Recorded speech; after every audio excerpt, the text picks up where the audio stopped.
to my eyes, shame is a central variable, a central dynamic to individual psychology and world problems. And I have a very specific meaning for shame.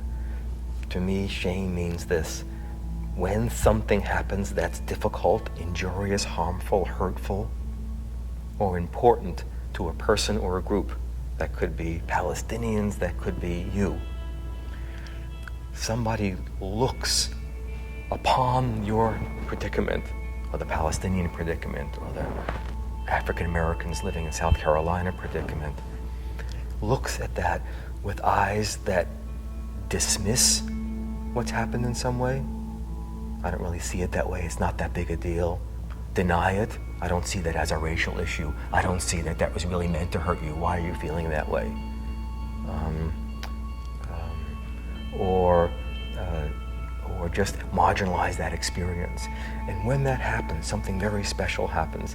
Not only do you receive a kind of an injury from whatever happened, physically or emotionally, by someone insulting you or criticizing you in public, let's say, but somebody looks at you as if what's happened to you, the feelings that come up in you, anger, sadness, hurt, frozenness, as if those feelings don't belong, as if they're not right somehow.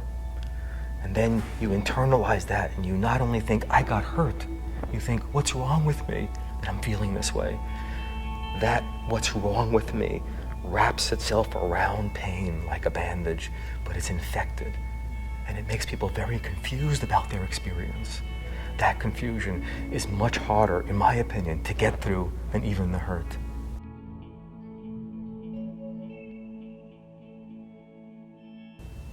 Two things come to mind. One is the normal, ordinary world has its limits. And if you live only in the ordinary world, your soul gets sad or depressed. It loses fluid. You become solid. You can't flow with life very well because life has embedded in it symbols and meaning and depth. And the dream world offers that. You could say it moistens our souls, it moistens our eyes. And the second thing, from a more political or activist orientation, this country has made a trauma and a dismissal of indigenous culture.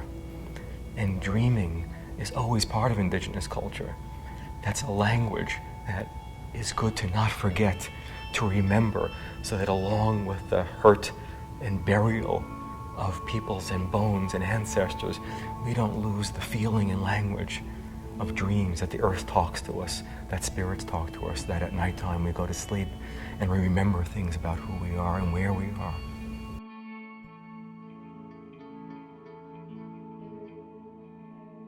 What do I do if I don't remember my dreams? If you want to try to remember your dream, if that's something important to people, then one thing that helps is to befriend your dreams. And the one way of doing that that works for some people is to go to sleep at night and say, dear dreams, I want to remember you. You're important to me. I hope I wake up after you come to me and write down a little something. It's a feeling attitude, but the words, and maybe a journal or a recorder, say, I'm open, I'm interested. Then, if some people don't remember their dreams anyway, there's always dreaming around. There's dreaming around in our bodies, in our imaginations, in things that happen to us that throw us off course, that disturb us. So there's always doorways, in addition to the symbols and beauty of the nighttime dreams. There are doorways open to us that bring us into that dreaming world. So learning about those can help people.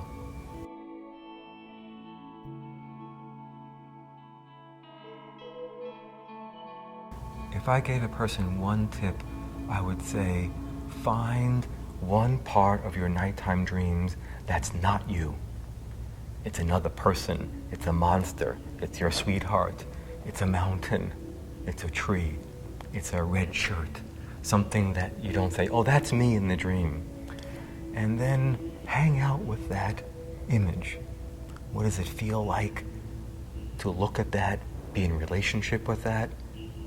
And if you can, what would it be like to be that way? To be more red, to be like that friend, to be like that mountain. And then let your imagination come up with answers. There's no wrong answer. Whatever comes to you that stirs you, that gives you a little flicker inside, that's the right one.